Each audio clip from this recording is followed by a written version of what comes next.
I hope he rots in jail for my only child.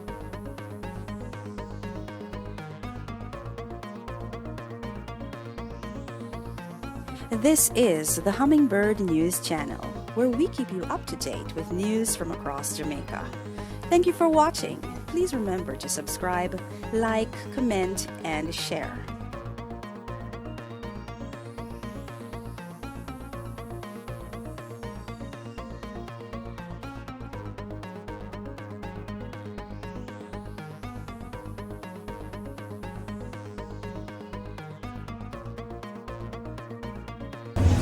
Indeed, outrage at what has happened, but as particularly touched by this heartless, senseless killing. And we are observing that there are increased attacks on our women. So an interesting part of this whole thing is the police response, which I am interrogating myself, and I've had a discussion with Fitz Bailey and with the Commissioner of Police. We have changed our protocols as it relates to reports made of missing persons. Previously, before the police could launch an investigation into missing persons, they would have had to allow for 24 hours to elapse. Now the protocols changed, I believe early last year they were changed. So the police would immediately take a statement and then escalate that statement for further assessment as to whether or not the case should proceed towards investigation. This will be looked into as to whether or not the procedures were followed. The DCP, you could explain. As a matter of fact, the protocol as outlined by the PM was revised, and immediately once we get a report, we actually start the process, and risk assessment is done and it is elevated based on the risk assessment. In this particular situation, my understanding of the report came out 8 o'clock, and there was some activity. Yes, excuse me, you know why? Because when I found her, when she was missing, the workplace called me. In the 12 and 1 because she never turned up. But when they called me first at 12, I have understanding of comfort because I said the place is big, so she met in a different department with that lady called me. So she asked me for her number and I gave it to her. But 1:50 now when another person called, I said, this is serious. And I started calling her phone and it was wrong and nobody answered. And everybody is saying it doesn't make sense to go to the station because you have to miss 24 hours. So we took it, excuse me, I'm sorry, I'm her sister. And so right after that, we took it in our own hands. I wasn't at work and I drove my car. I am aware of his name, the guy who normally takes her to work. I'm aware of his name and the type of car that he drove. And I drove my own car to his workplace after 1 immediately after she got the news that she didn't show up to work, but that is not her. And we went to his workplace. And I went there, I used my head as if I was a customer because of the BMW place that he works as a mechanic. And when we got there, it was definitely him. And they said he did show up in the morning, but he hasn't come back to work. And they doubt he's gonna come back. And I waited around at least an hour to see if he would show up. And he didn't. And I left my number with the security. And he called me in the night on a blocked number. And when I said, he thought I was a customer, I said to him, Mr. Prime Minister, by the way, I'm super happy you're here because we have to get justice for her. Right? The police did not do anything, unfortunately. They did not. I've been shaking. Listen, when he called me that night, he did not sound sympathetic at all. He was not sympathetic. He was very bully. He kept saying, oh, you know, yes, I saw her and I didn't bring her. I said, nobody said it was you. I kept my composure. I said, nobody said it was you, but the fact is you're the last person saw her. When I asked him personal questions like what she was wearing, he was iffy. Pants, skirt, he was iffy. If you saw her that morning, why didn't you remember? I do understand you're upset about the response time of the police. Yes, yes. And as I said, this was one thing that I picked up. I've been from 9 o'clock this morning, and indeed from last night with the Commissioner May I tell you and one the thing, DCP. sir? Sorry to interrupt. When we went to the police, I didn't go, I'm sorry. She went, he went. What and he time said- did you contact They them? went there, what time did you guys It go? was about 8:50.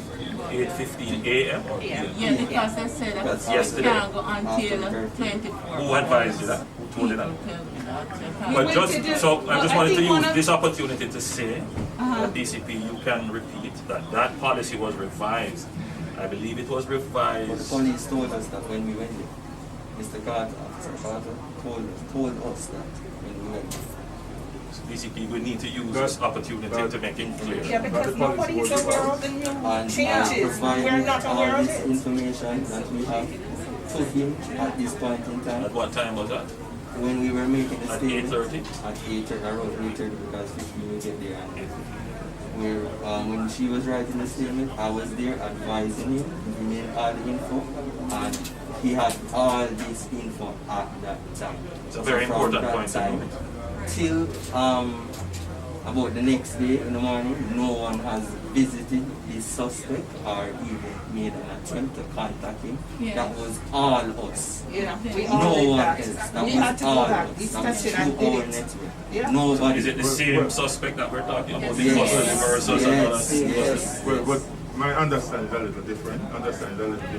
That they in fact made contact with the Crossroads police, and they That was actually- after the fact. After the That's fact. after After the the fact. fact. And I got a call from the following day, that was Yeah. the following day, that was the Thursday, they made Yeah. contact with Crossroad police, Yeah. and he was not there, he was not seen, he was not at the platform.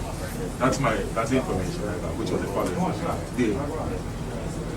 So what I wanted to point out, and as I said, I know there are many questions about the response time. We can't prosecute the case in public, especially if we want justice. And we wouldn't want anything to be said here that would in any way impair the investigations that are underway. And I don't want you to harm yourselves either. So I want us to just be very, very careful in what we say. And then, of course, we don't want to give anyone any defense. Yes, sir. We don't want them to know what you know. Yes. So we share that with the police until it is time for full disclosure in the legal system. I became aware of the matter when you were on CBS. That's the news. I immediately, that's the command, before the news, while the news was going on, I made a call to him. That's Commander Clear. I got some information, and based on my position, I can get things move faster than others.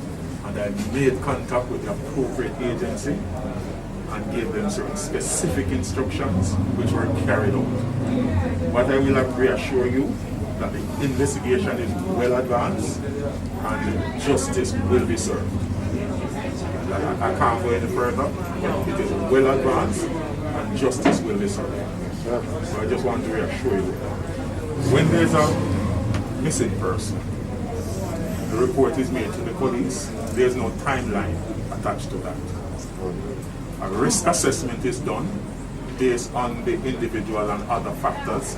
Let's say it's a person who, from time to time, we have had several reports in respect of that one, of that individual. Then we would not, that's not a high risk. But if it's a situation where it's the first time the person was reported missing, then that is given certain priority. And then once that is done, the communication unit, the CCU, and all the details, photograph of the individual is sent to CCU for publication to the various media houses.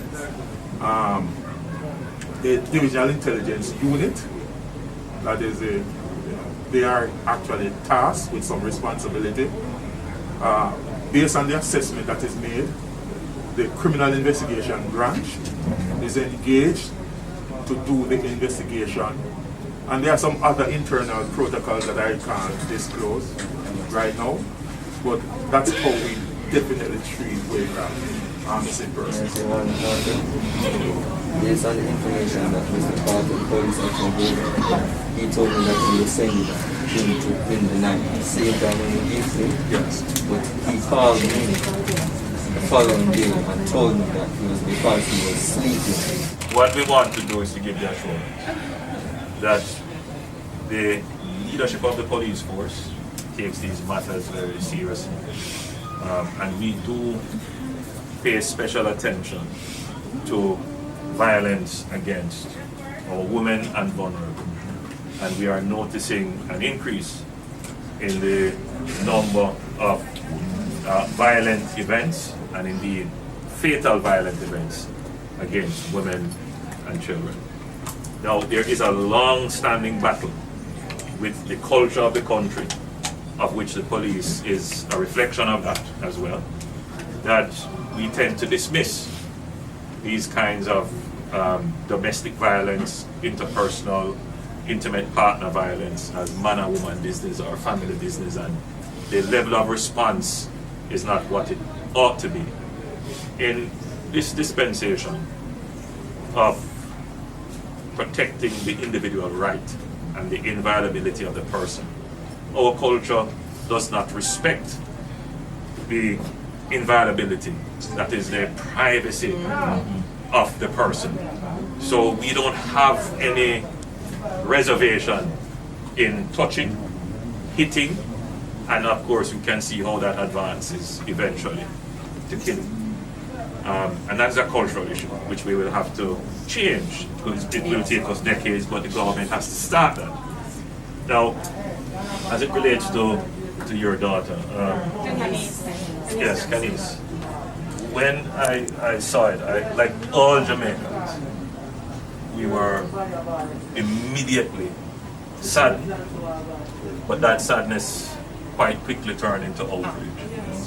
And we're noticing almost a trend developing. We've had a similar situation in Portmore before, just a few weeks before, with a double murder. What is happening here? We have to look at it. There might be other dynamics at play, and we have to pay close attention to investigating the specific case, but to look at some broader considerations that may be at play. Because one suggestion I might put in place or suggest the invocation of pepper sprays. So, I can't address those issues and the provision of personal protective defensive equipment. Based on my knowledge, isn't it at this moment in time? I'll allow DCP. It's a restricted item. I know female officers, right? Yes. Yeah, but it's restricted. It's a restricted item. So there are many things that will come out now, and many suggestions will be made. We take all of that into consideration, and sometimes in the emotional state of our grieving, we may be inclined to go in directions which may not lead us to solutions. So we have to be careful. What I wanted to do today in visiting is to assure you, because that's a big assurance, that the government takes this matter very seriously. We are observing the trend, and we are putting in place measures to address them, especially as it relates to violence against women.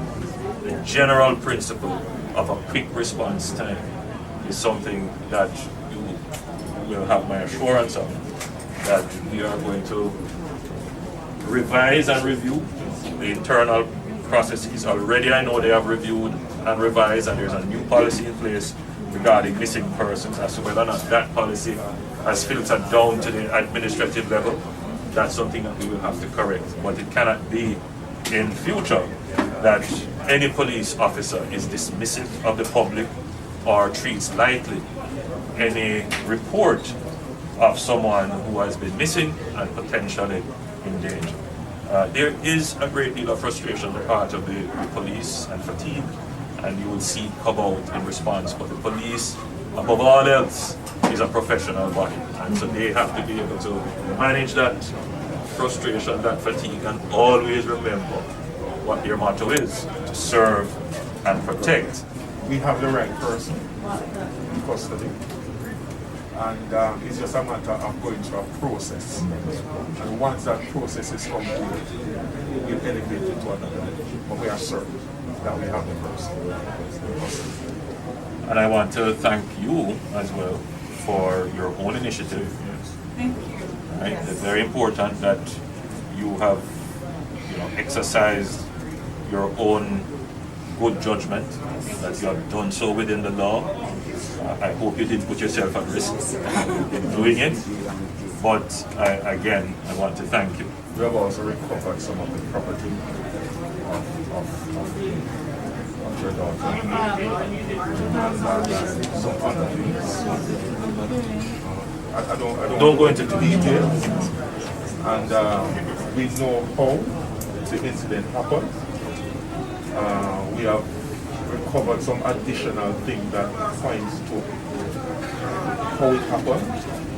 And we have an idea of when it happened. So it's just a matter of going through that administrative process and then subsequently bring the matter to the other hand. The government has invested heavily in the forensic capabilities of the force. It's not where it should be, but it's certainly better than where it was before. So even though there may not be witnesses, the forensic evidence is oftentimes, well, always stronger than personal statements and affidavits. So this case, I'm sure, will rely on the forensics. So, and I'm raising this point because of the question of justice. Oftentimes you want justice, but you don't have the evidence. So now I think that they are building a case, a forensics case, as well as the overwhelming evidence could lead to other evidence being brought forward by the perpetrator. So I am fairly confident that we will be able to bring the case very quickly to the doors of justice. It would be up to the judiciary at that point in time to pronounce on the case. Of course, the strength of the evidence brought will determine the level of justice given. I hope he rots in jail for my only child. She is my only child. And right now, my life just fall apart in front of me. I don't know when it is going to come back. It's just the both of us living here right now. Just me and her, just the two of us. And now she's gone. She's never coming back. And I really want him away for good. And the other thing, I don't know if he done this thing before either. Probably he just get caught. So I think I want the court to take him off the street for good. Let him rot in jail so others can see him. I've expressed in private my condolences to Eunice, along with other things and other support that we will give. Nothing that we can do will make this any easier. But your request for justice is one that stands very well and close to my heart. Based upon where we are in the investigation, that we should be able to very quickly put a case together. Right. A strong case, and put it before a judge, for a judge to decide. Right? And we are here to support you in every way possible. You should know that the entire Jamaica has you up in prayer. Yes, And the entire Jamaica is embracing your family at this time. All right? So, God bless you. This is the Hummingbird News Channel, where we keep you up to date with news from across Jamaica. Thank you for watching. Please remember to subscribe, like, comment, and share. And don't forget to hit the bell so you can keep up to date with our new uploads. Until next time, be the change that you wish to see in the world.